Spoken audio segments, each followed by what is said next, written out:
दर्द दर्द दर्द, बस दर्द ही है तो मेरे पास। मेरा क्या किसी से कुछ लेना देना है? मैं क्या किसी से कुछ कहूँगी तो मेरी तकलीफ़ दूर हो जाएगी? सुनिए मेरी खूबसूरत ज़िंदगी से लेकर बदसूरत ज़िंदगी का सफ़र। मैं मिनहा, लेकिन अब नहीं रही वो मिनहा जो हमेशा हँसती खेलती रहती थी। बल्कि अब तो हमेशा यही दिल में आता है, क्यों ना मर जाऊं, सारी तकलीफ़ ही कम हो जाए। मेरी कहानी बहुत लंबी है, लेकिन दिल से सुनिए और मेरे एहसास और मेरे दर्द को समझिए। मेरा स्कूल टाइम था, मैं पढ़ने में बहुत अच्छी थी।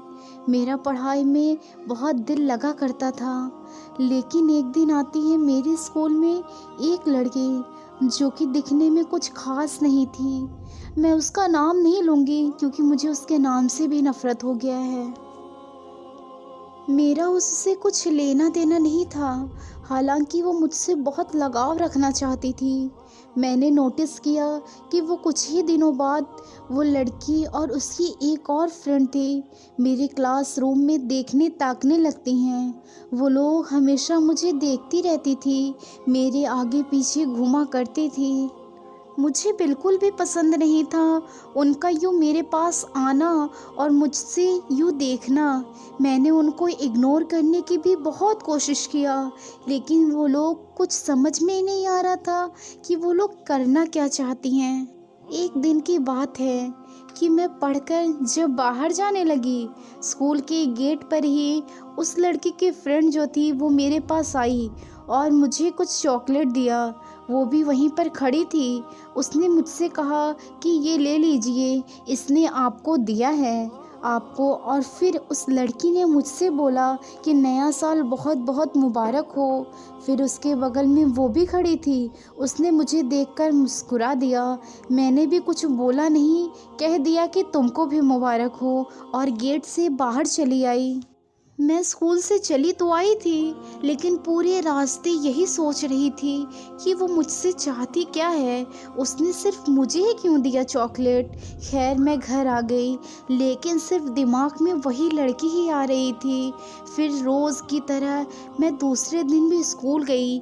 मैंने देखा कि वो लड़की मुझे फिर वैसे ही देख रही है और उसका तो रोज़ का यही हो गया है कि मुझे देखना और मुझे देखकर मुस्कुराना। आखिर मैं भी कब तक उससे दूर जाती। मैंने भी दिल में उसके लिए अच्छी फीलिंग आने लगी और जब वो मुस्कुराती तो मैं भी देखकर मुस्कुरा देती।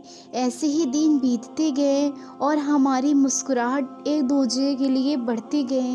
एक दिन उसकी जो फ्रेंड थी वो मेरे पास आई और उसका नंबर मुझे देने लगी। मैंने नहीं लिया तो वो वहाँ से चली गई और मैं घर आई तो मुझे फिर भी समझ नहीं आ रहा था कि वो क्यों नंबर दे रही हैं। जहाँ तक देखना ताकना और मुस्कुराना था तो वो ठीक है, लेकिन मेरा उससे बात करने का बिल्कुल मन नहीं था। फिर कुछ देर बाद मैंने सोचा क्यों ना मैं उससे बात ही करूं और देखूं कि वो क्या बात करना चाहती है। आखिर उसके दिल की बात तो पता चले। फिर मैं स्कूल में जाते ही उसकी फ्रेंड से उसका नंबर मांगती हूँ और वो खुश होकर मुझे उसका नंबर दे देती है। जब मैं घर आती हूँ तो मैं उसके नंबर पर कॉल करती हूँ और उसने फ़ोन उठाया तो उसने मुझसे बहुत ही प्यार और इज़्ज़त से बातें की। मुझे उसका ये अंदाज़ काफ़ी पसंद आया तो मैं भी उससे बातें में खोने लगी और मेरा दिल भी उसकी तरफ माइल होने लगा। उस दिन बातें हमने बहुत किया, वो मुझसे बात करके बहुत खुश हुई। मैंने भी कुछ खुशी फीलिंग महसूस की तो उसने मुझसे कहा कि मैं आज बहुत खुश हूँ, मैं तुमसे बात करके पूरी दुनिया ही बदला हुआ देख रही हूँ। मैंने भी उसे कहा कि मुझे भी अच्छी फीलिंग आ रही है तुमसे बात करके।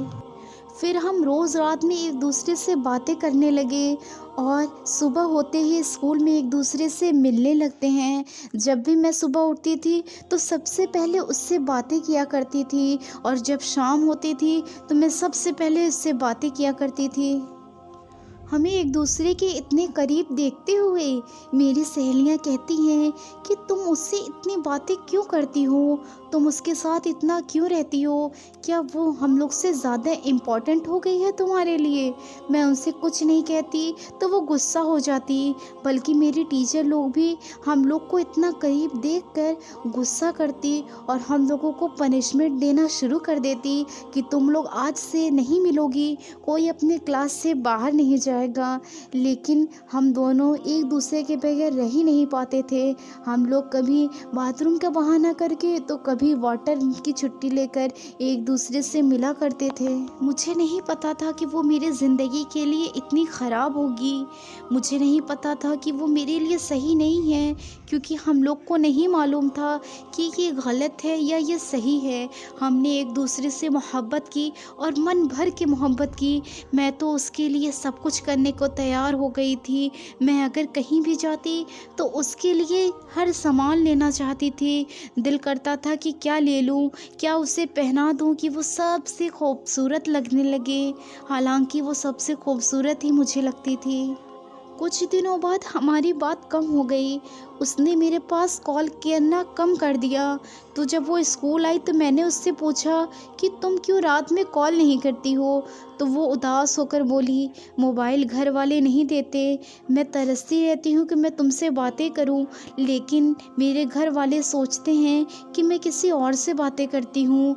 मुझे मोबाइल देना कोई गवारा नहीं करता। उसकी ये सब बातें सुनकर मैं भी उदास हो गई।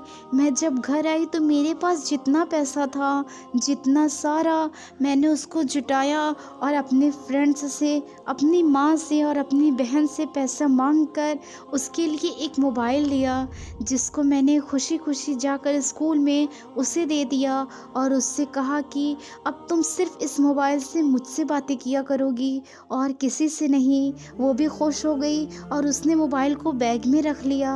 उस दिन से हमारे दिन और रात बातें होने लगी। हमारी वीडियो कॉल्स भी होते थे, हमारी रात रात भर बातें भी हुआ करती थी। हम बहुत खुश रहा करते थे, मानो कि दुनिया ही बदल गई थी। एक दूसरे के लिए ही जिया करते थे। हमें बिल्कुल नहीं पता था कि ज़िंदगी में ऐसा भी वक्त आता है कि एक दूसरे से दूर जाना पड़ता है। हमारी ज़िंदगी तो अच्छी चल रही थी। कुछ दिनों बाद ही वो स्कूल नहीं आई। एक दिन मैंने देखा, फिर दूसरे दिन भी देखा, तो मैंने उसके पास कॉल किया और पूछा कि तुम स्कूल क्यों नहीं आती हो। मुझे पता चला कि वो बहुत बीमार है और वो स्कूल नहीं आ सकती। मैंने उससे कहा कि तुम स्कूल आओ, मैं तुम्हारे बगैर नहीं रह सकती।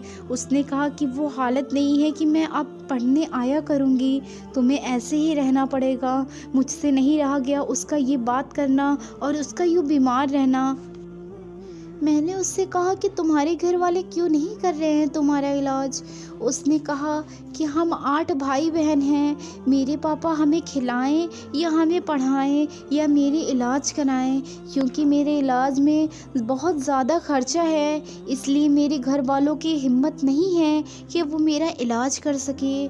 जब मैंने ये सुना तो मेरी आँख से आंसू गिर गए। मैं बहुत रोई, उस दिन रोती ही रह गई। मुझसे न खाना खिलाया न तो सोते बना। मैं बस यही सोच रही थी कि ऐसा क्या करूं कि वो बिल्कुल ठीक हो जाए। मैंने उस दिन पूरा पक्का इरादा कर लिया कि मैं उसको ठीक करके ही रहूंगी। मैंने अपने सारे फ्रेंड्स, सारे रिश्तेदार और सारे घर वालों से पैसा मांगा और मदद मांगी। यहाँ तक कि मेरे घर वालों ने मेरी शादी जिस लड़के से लगाना चाहा था, मैंने उसे इनकार कर दिया था। तो मैं इसके लिए उससे रिश्ता जोड़ लेती हूँ ताकि मैं उससे मदद ले सकूँ और कुछ पैसे मांग कर मैं इसके इलाज करवा सकूँ। मुझे बिल्कुल फ़िक्र नहीं थी कि मेरा भी कुछ सेल्फ़ रिस्पेक्ट है, मेरी भी कुछ इज्जत है, लोग मेरे बारे में क्या सोचेंगे। मैं किसी को भी देखती तो मैं अपने उसके लिए पैसा मांगने लगती। मैं सोचती कहीं से इंतज़ाम हो जाए तो मैं उसको पैसे के देकर उसको इलाज के लिए भेज दूंगी। उसी दौरान मैंने टीचिंग करना भी शुरू कर दिया कि 1 महीने में कुछ तो हो जाएगा जिससे उसके इलाज में मदद हो जाया करेगा। मैंने सारा इंतज़ाम कर दिया। 1 महीना बीतते बीतते मैंने उसको सारे पैसे उसके हाथ में दिया और कहा कि अपने पापा के साथ चले जाओ और इलाज करवा कर आओ। उसने मुझसे कहा कि तुम मेरे लिए इतना क्यों कर रही हो? मैंने उससे कहा कि तुम तो मेरी ज़िंदगी बन गई हो, अगर तुम्हारे लिए नहीं करूँगी तो मैं ज़िंदा कैसे रहूँगी? मैंने उसकी ये बात कहा तो उसने मुझसे कहा कि तुम मुझे कभी छोड़ोगी तो नहीं ना? मैंने उससे कहा कि मैं तुम्हारे बगैर रह ही नहीं सकती, लेकिन मुझे तुम कभी धोखा मत देना, मैं उसके बगैर तुम्हारे साथ रह लूँगी, लेकिन अगर तुम मुझे कभी धोखा देती हो तो मैं तुमसे दूर चली जाया करूँगी।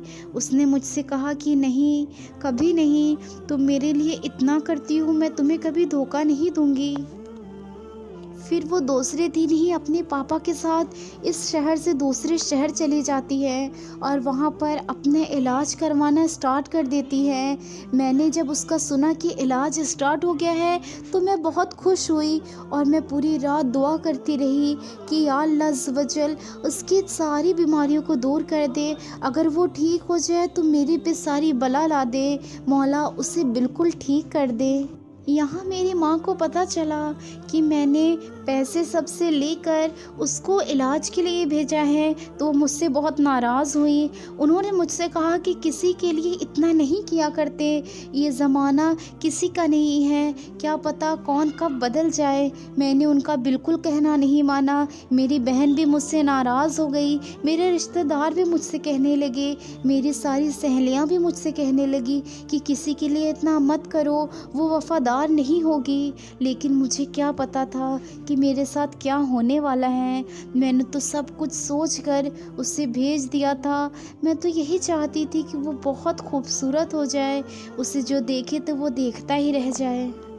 जब मुझे पता चला कि वो बिल्कुल ठीक हो गई है तो मैं बहुत खुश हुई, लेकिन उसे वहाँ मिलता है एक लड़का जो कि उससे मोहब्बत कर बैठता है। वो तो ठीक है उसने किया, लेकिन मुझे नहीं पता था कि ये भी मोहब्बत कर लेगी, मेरी मोहब्बत का यही सिला देगी। मुझे बिल्कुल भी अंदाज़ा नहीं हुआ था। उसने भी मुझसे कुछ नहीं कहा था, बस उसके अंदाज से मुझे पता चलने लगा कि वो अब मेरी नहीं रह गई। जब वो वहाँ से आती है तो मैंने उससे बातें की, मैं तो वही प्यार से वही अंदाज से उससे बातें कर रही थी। यहाँ तक कि मैं जो पढ़ाती थी उस पैसे से उसके खाने पीने, यहाँ तक कि डॉक्टर ने जो जो दवाइयाँ कहा था सारा उसको दिलाने लगी और उसके हर चीज़ का ख्याल रखने लगी, क्योंकि मुझे पता था कि उसके घर वाले इतना उसको नहीं संभाल पाएंगे। लेकिन उसने मुझे नहीं समझा, उसने मुझे ही धोखा देना सही समझा। कुछ दिनों बाद ही उसका मुझसे पहले जैसा बात करना बंद हो गया। जब मैं उससे प्यार से बात करती तो मुझसे चिड़चिड़ा कर बात करती। मैं उससे पूछती कि तुम मुझे पहले जैसे प्यार क्यों नहीं देती हो, तुम मुझसे पहले जैसी बातें क्यों नहीं करती हो।